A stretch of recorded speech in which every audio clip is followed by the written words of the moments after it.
Recent studies have shown that about 70% of all church donations are now happening online. And there are some things that your church can do in order to maximize those donations. We're going to unpack them in this conversation. Let's do this. Hey guys, I'm Thomas. And I'm Ian. And today we're talking about digital giving strategies for churches and how you can help your church maximize your contributions. Important topic. Not necessarily a popular topic for a lot of us. I think a lot of church leaders are scared or intimidated of talking about giving, but we want to hit it head on. I think that there is a lot to be said here.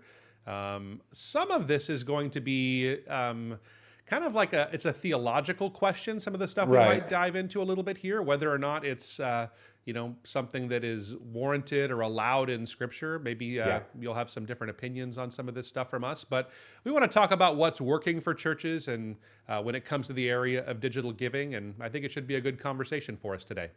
Yeah, absolutely. And one thing I will say is that I rarely now, we've been helping churches for a very long time, for well over a decade, and it used to be very uncommon for churches to have digital giving options, and it used to be it was much more controversial. I will say, I still run into the occasional church that wonders if they should be doing online giving, but that is extremely rare. I will say 98% of churches or more, maybe even 99% that I come across have online giving to a certain degree nowadays. Right. So. Yeah, that's not the theological question I was even thinking of, whether we should do it or not. I think I just had made it come to memory. We've turned We'll dig into some other there. ones, I think, in here for sure. But absolutely. Let me start off. We have 6 total, I guess, kind of tips or strategies to be thinking about. So the first one, it's obvious. It's very obvious, I think, but it's website integration. So it is super important that you integrate any digital or online giving solutions into your church's website, in addition to having places where people can do it on Sunday morning.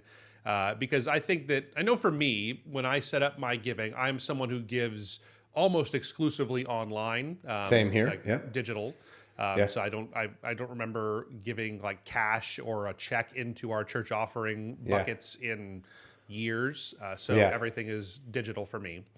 But you do want to integrate this not just on Sunday morning. So I know a lot of churches are, putting a QR code up on your slides, or maybe you have one on the back of seats in your sanctuary there, but you definitely want to have it on your website as well.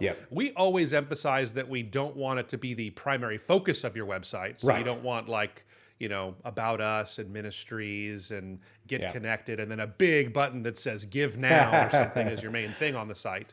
But it should be something, it's a healthy part of any organization. You need to have some kind of revenue. And so having an option for people to give online, I think that really is important. So you do want to have that on there. One thing that I think we should acknowledge is that when you integrate it online, we have found one of the biggest mistakes we see churches make is that all you do is you have a button or something that says give, and then it takes you directly to a spot where you could put in your credit card information. That's a big no-no, because what you want to do when you integrate it online, it's about kind of telling the story and your theology and your heart behind giving, and not just driving someone to a place where they've already decided they want to give, but instead helping them through that process of giving. It's a great chance for you to teach about what your church may believe about tithing or offerings, and how much people should give, and when you should give, and should it be your first fruits, or should you give your leftovers, or talking about all those kinds of topics. People have dozens of questions that can be answered on your church giving page. So really a good opportunity. You want to make sure you integrate all that into your site. Yeah, that's good. That is something we stress when we're building websites or just, consulting churches on theirs. I still see that that's pretty common, unfortunately, just a link right out to where they're giving. And one other thing I'll add before touching on the next one, I like that you mentioned we don't recommend it's the main focus. I do remember seeing on a church website one time that they called it the joy button. And it was the biggest thing on the whole website. They called it the joy button. And yes, God loves a cheerful giver. It just said, what did it say? It said joy button is what joy the actual button, button and then it was a PayPal link. Yeah. So, but yeah, PayPal, so perfect. yeah, so what brings you joy more than now again with the storytelling we're talking about what it means for your church? Definitely, you can address the joyful part of it, but we don't recommend a giant joy button or giant giving button. So, but well, next one is social media campaigns, or just using social media, obviously to drive donations and giving. When I say drive, I promote it, whatever, give people the opportunity, however you want to look at that. But I think that's often kind of missed. Everyone, it's obvious these days you want it, like you said, integrated into your website. But social media could be where you actually do tell a little more of that story. Yes, you can do that on a giving page on your website, but on social media, you can have testimonies of maybe it's someone who just recently started tithing and saw how God honored that and impacted them, or it could be for outreaches that you're promoting, obviously, where people can see you taking ministry in action at your church and focusing on the community needs or whatever it would be. So definitely don't rule that out. Compelling posts, stories, good visuals to it. Mm-hmm. Definitely, you want to make sure that you're promoting and highlighting that well, telling the story of it well. There, even though that's not the best place for someone to actually give the donation through social media, that is usually better carried out on your website or other areas. But yeah, it's definitely where you can tell the story. I think you say it right. So it's a place to tell compelling stories about giving. So I think what doesn't work is a link to your giving page and say, and a text that says, hey, looking for a place to donate, or hey, have you given this month, or whatever you want to say. That doesn't work, right? So I think you gave a couple of great ideas. Telling people sharing testimonies of what God has done as they've been generous in certain areas of their life, and giving people an opportunity to respond. So it's to reinforce some of those stories. The one place where like a direct donation request does seem to work is when it comes to times of challenges and tragedies, those things. So if there's been a a major disaster in the area, or there's a specific organization that has a lot of presence in kind of the national attention right now, giving those opportunities for people to give to those specific causes at that time.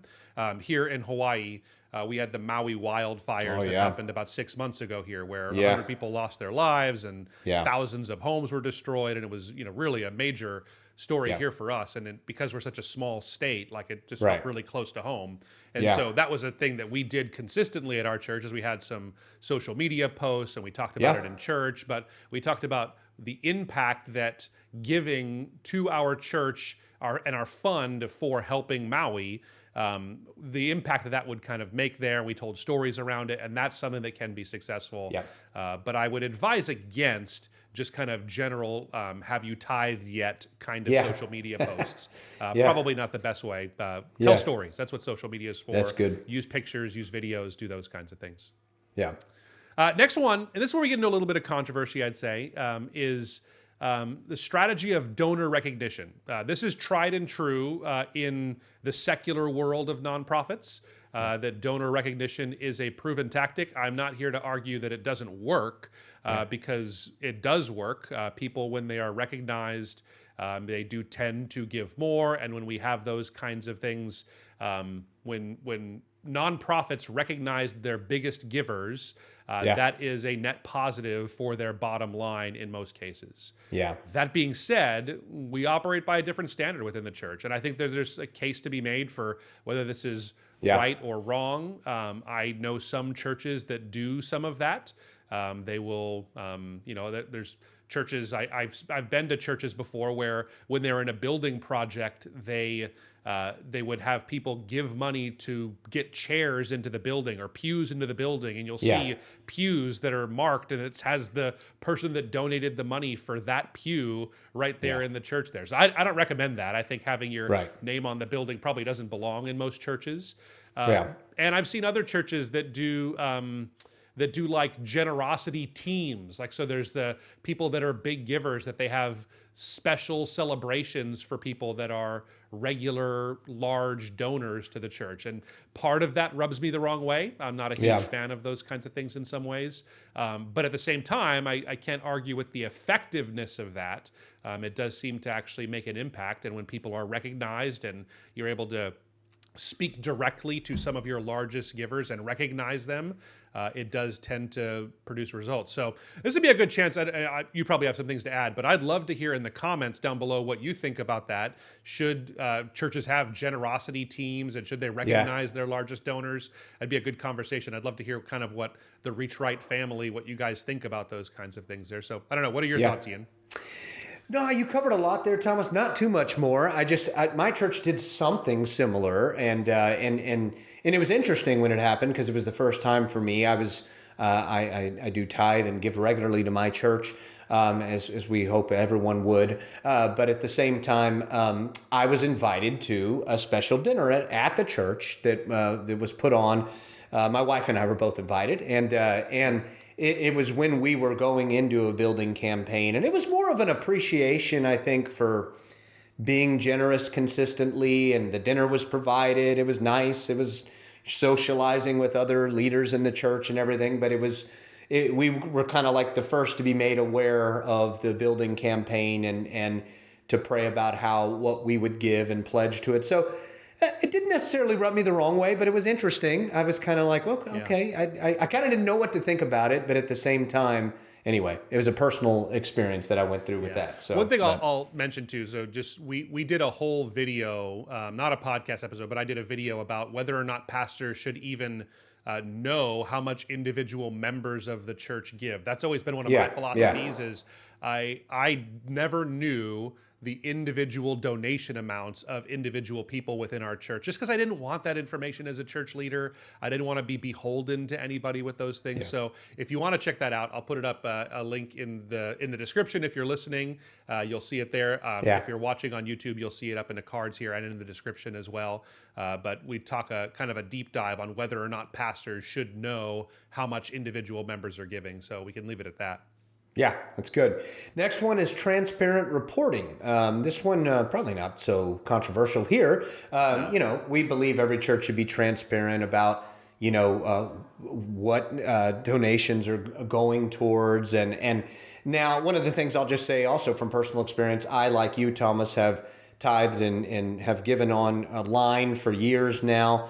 I like that the software that my church is using allows me to see my contributions and track them and see what it's going towards. But a step further than that from just the individual donor is to just make sure, if you did raise a certain amount of money for the building and now you're debt free, share that with the church. Yeah. Share if there was a specific, I know my church does a lot of missions in Mozambique, Africa, and we've built schools there for kids and all sorts of stuff. And we talk about how our giving has helped fund that and how much went towards that. And that always makes people feel good about obviously where their donations are going. So, yeah.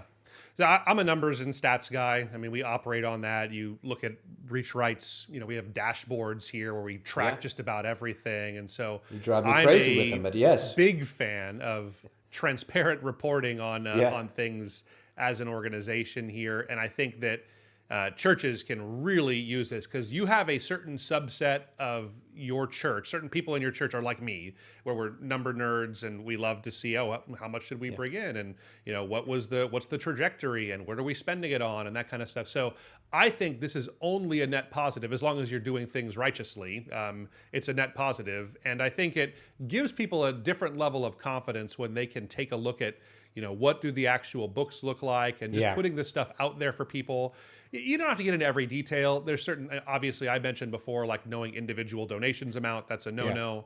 I'm not a fan of people, I know some churches do this, but I'm not a fan of everybody in the church knowing the compensation of every staff member. Right. Yeah. I think that just leads to complexity, especially as your church and organization grows. It's one thing if you have one pastor, I think, and that's just it. But the moment you have more than one, there's all kinds of comparisons and, that. So I would probably shy away from that. But beyond that, I think just kind of having an open book philosophy with these things. I always had that. And I think just, you don't maybe want to put like your entire P&L out there every single month because it's just kind of dry data. But I think that having information available to church members, and probably not even on social media, but like, hey, here's here's what we're doing, and seeing some graphical charts of where things are going, trajectories. There is a percentage of your church population that's going to be interested in that, and that's only going to affirm their commitment to giving and partnering with you as long as you're doing it the right way. So I think that's good personally. Yeah, good addition there. All right, next one is digital pledges. I think this is a cool thing that is really kind of emerging right now. It's something that really didn't exist the same way even a few years ago. I've been to building campaigns and things where you're given a card and you fill out that over the next 3 years we're going to give this amount and it's going to boil down to this much per month. And what an opportunity to take a lot of those things online and invite people to make those kinds of commitments just right where they are, and they actually having a record of this kind of stuff here. It lets you just reach a much larger audience to do those kinds of things. So I think that it's probably not something that I would do at a church kind of like on an annual, for your normal tithes and offerings. But I think especially when it comes to things like building programs or maybe special commitments that you guys want to make to maybe you're trying to buy a van for the youth ministry or something like that. Depending on your church size, it's going to be different kind of projects.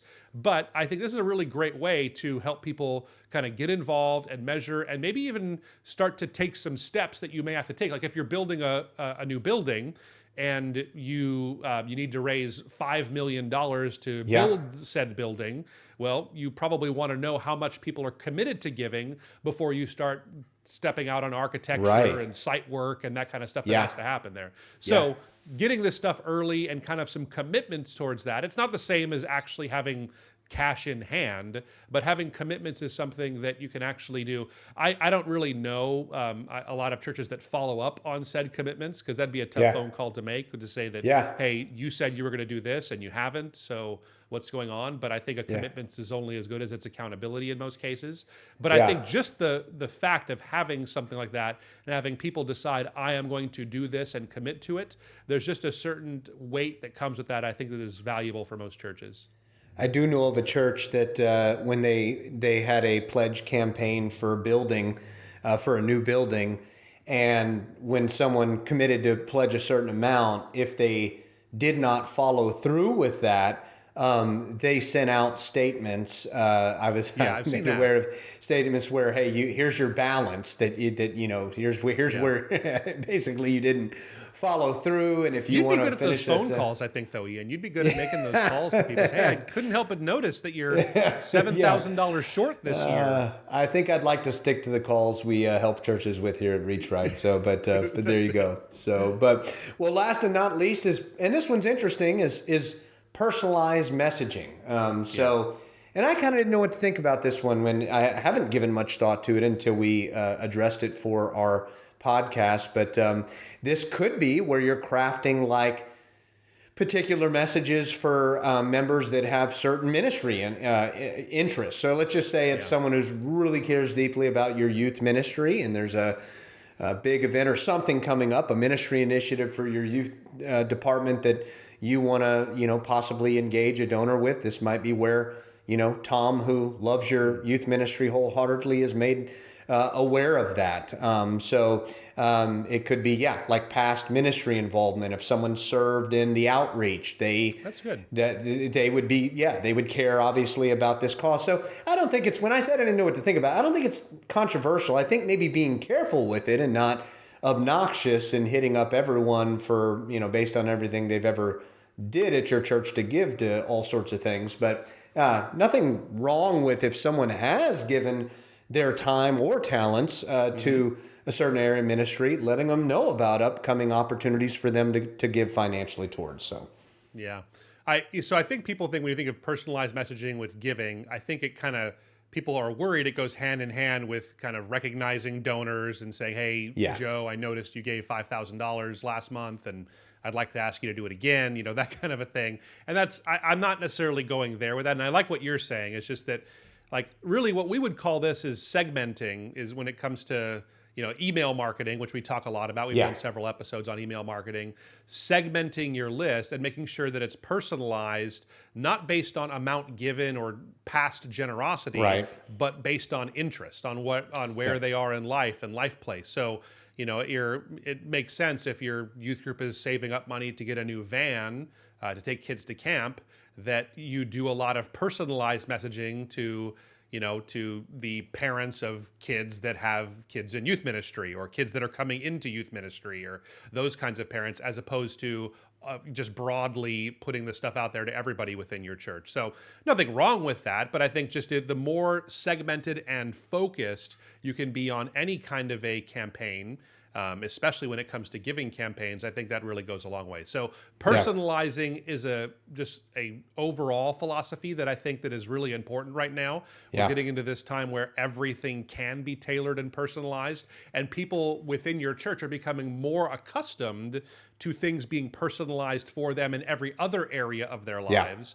So it's going to be an expectation, I think. So that's good. Yeah, just doing your best to make sure people are getting the right messaging for their interests and needs and life place. That really is something that can be a powerful tool when it comes to online giving. That's a good way to put it, that it probably something like this will be expected now. So, so I think that's true. That's good. So, good. Anything to add as we wrap up, Ian? No, we hope this was helpful, of course, as we always say, and we hope that maybe this gave a few different ideas to churches that already had online giving, but just needed a little more strategy behind it. So, yeah. I really want to know what you think, though, about that question of whether or not it's okay to have generosity teams and those kinds of things. Does your church do it? And what's kind of your thought behind it? Please do take a second to drop a comment down below. Hit the subscribe button. Thanks for being a part of the Reach Right family, and we'll catch you next time. See you.